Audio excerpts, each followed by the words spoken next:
یہ دنیا کی ایگزامینیشن ہال ہے اور اس کے بعد موت اس کا رزلٹ ہے، آنے والی منزلیں اس کا رزلٹ ہے۔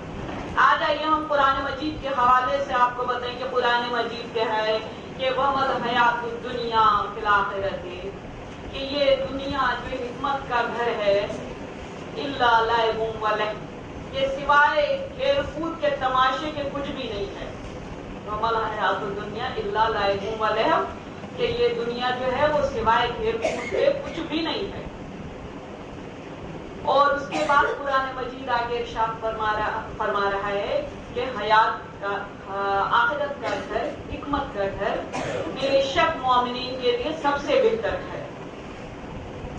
قرآن مجید ارشاد فرما رہے ہیں۔ سوال یہ ہے کہ یہ جو کہا گیا ہے کہ یہ دنیا لہو و لائب ہے، لہو اور لائب کے اندر کھیل کود کو، کھیل تماشے کو، وَمَا الْحَیَاةُ الدُّنْیَا إِلَّا لَعِبٌ وَلَہْوٌ، دنیا سوائے کھیل کود کے، کھیل تماشے کے کچھ بھی نہیں ہے۔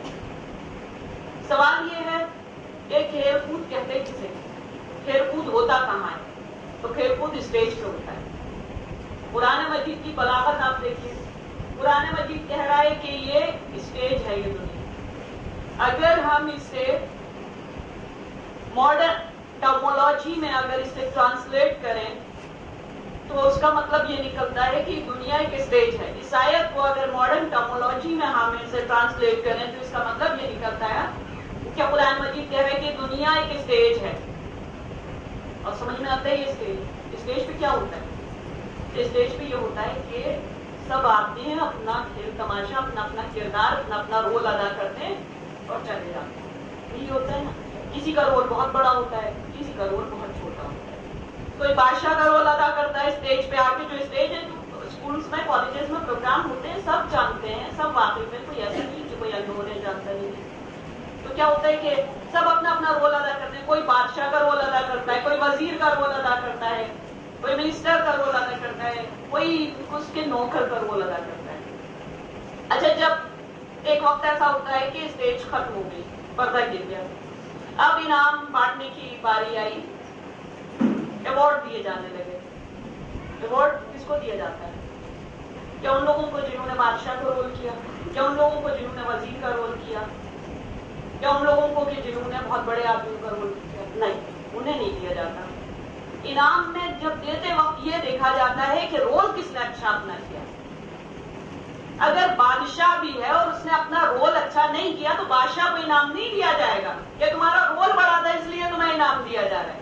نہیں، دیکھا یہ جائے گا کہ چھوٹا تھا لیکن چھوٹے سے رول کو اتنی اچھی طرح سے نبھا کے گیا اسٹیج سے کہ سب کے دلوں پہ نقش ہو گیا، سب یاد کرتے رہیں گے اسے۔ چھوٹا سا رول ملا تھا لیکن اتنی اچھی طرح سے نبھا کے گیا۔ آپ مجھے بتائیے، کسی کو چھوٹا سا رول ملے اور وہ اچھی طرح سے نبھا کے دنیا سے چلا جائے، کیا ہوگا پھر؟ انعام تو وہی اس کو وہی ملے گا نا، انعام تو اسی کو ملے گا نا کہ جو آئے چھوٹا سا رول نبھا کے چلا جائے۔ انعام اس کو نہیں ملے۔ جس طرح سے ہم اس دنیا میں جب انعام دینے کے لیے بیٹھتے ہیں، ہم کبھی یہ نہیں دیکھتے کہ رول کس کا بڑا ہے، ہم یہ دیکھتے ہیں رول اچھے سے کون نبھا کے گیا اپنا۔ ہم ہمیشہ یہ دیکھتے ہیں کہ اچھے سے کس نے رول نبھایا۔ جب ہم یہ دیکھتے ہیں تو کیا پروردگار نہیں دیکھے گا کہ یہ جو دنیا میں آئے تھے، تب یہ نہیں دیکھا جائے گا کہ جب جنت میں پردہ اٹھے گا، جب انعامات دیے جائیں گے، تب یہ نہیں دیکھا جائے گا کہ دنیا میں بادشاہ بنا کر بھیجے گئے تھے تو تمہیں انعام دیا جائے، تم وزیر بنا کے بھیجے گئے تمہیں انعام دیا جائے، تم منسٹر بنا کے بھیجے گئے تو تمہیں انعام دیا جائے، تم بڑے آدمی بنا کے بھیجے گئے تو تمہیں انعام دیا جائے۔ نہیں، انعام انہیں بھی مل سکتا ہے لیکن اس وقت مل سکتا ہے کہ اگر تم بادشاہ بنا کے گئے تو تم اپنا رول ویسے نبھا کے آئے ہو یا نہیں نبھا کے آئے ہو کہ جیسے بادشاہ کا رول ہونا چاہیے۔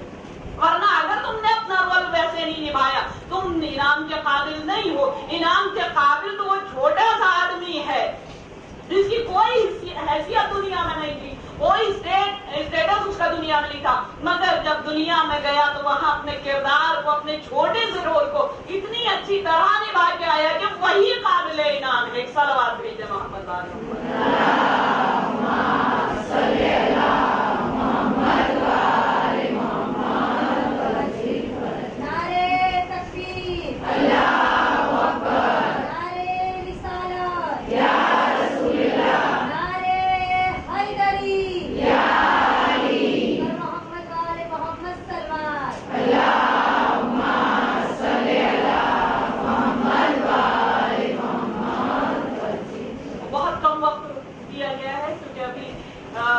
کی مجلس یہاں ہونے والی ہے، بہت مختصر وقت ہے، مختصر وقت میں ہی اپنے پورے اشرے کا کنکلوژن آپ کو دینا ہے، پورے اشرے کا کہ آج تک ہم آپ سے یہی کہتے رہے کہ دنیا میں آ کے انسان کو روزہ رکھنا چاہیے، نماز پڑھنی چاہیے، خون دینا چاہیے، زکات دینی چاہیے، حج کرنا چاہیے، سب کچھ.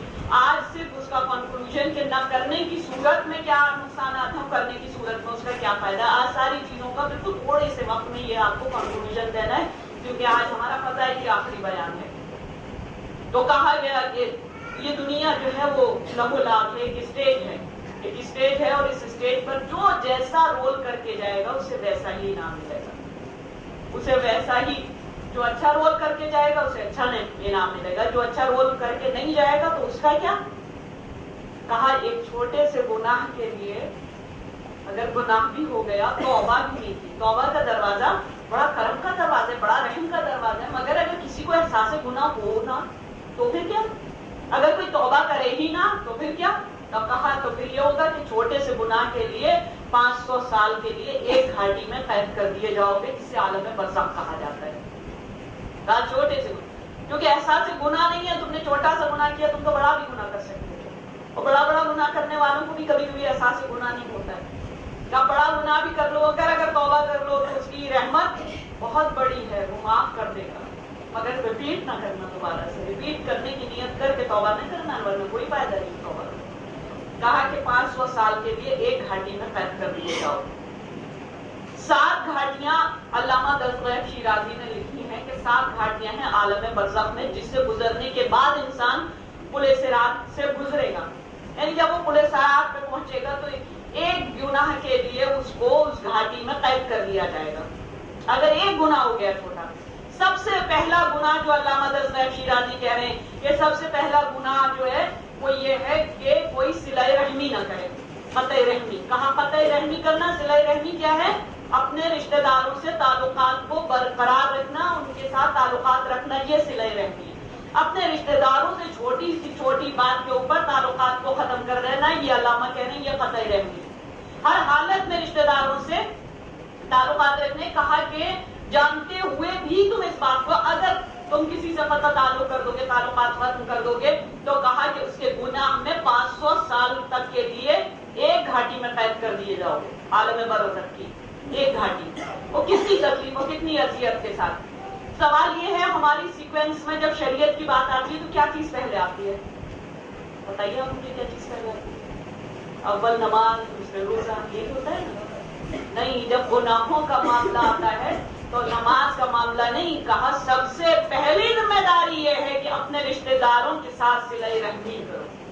جب پہلی گھاٹی بتائی گئی، کہا پہلی گھاٹی میں اس لیے قید کر لیا، یہ نہیں پوچھا جائے گا کہ نماز پڑھی نہیں پڑھی، یہ نہیں پوچھا جائے گا روزہ رکھا یا نہیں رکھا، خون دیا نہیں دیا، زکات دی نہیں دی. کہا جائے گا کہ رشتہ داروں کے ساتھ تمہارا سلوک کیسا تھا. اگر رشتہ داروں سے تم نے قطع تعلق کر لیا، ان سے نہیں ملتے، سلام دعا ترک کر لی، وہ بیمار ہو جائیں تم عیادت کو نہیں چاہتے، وہ محتاج ہیں تم ان کی مدد نہیں کرتے، وہ مر جائیں تم ان کے پرسے کو نہیں چاہتے، ان کی مشائیت نہیں کرتے، تو کہا کہ قید کر لیے جاؤ گے، 500 سال کے لیے قید کر لیے جاؤ گے.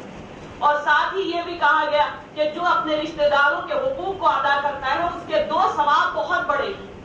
کہا ایک ثواب یہ کہ اس کے گھر سے برکت ہمیشہ رہتی ہے، اس کے گھر پہ اس کے گھر سے برکت نہیں ہوتی، چاہے کتنا بھی محتاج ہو فقیر.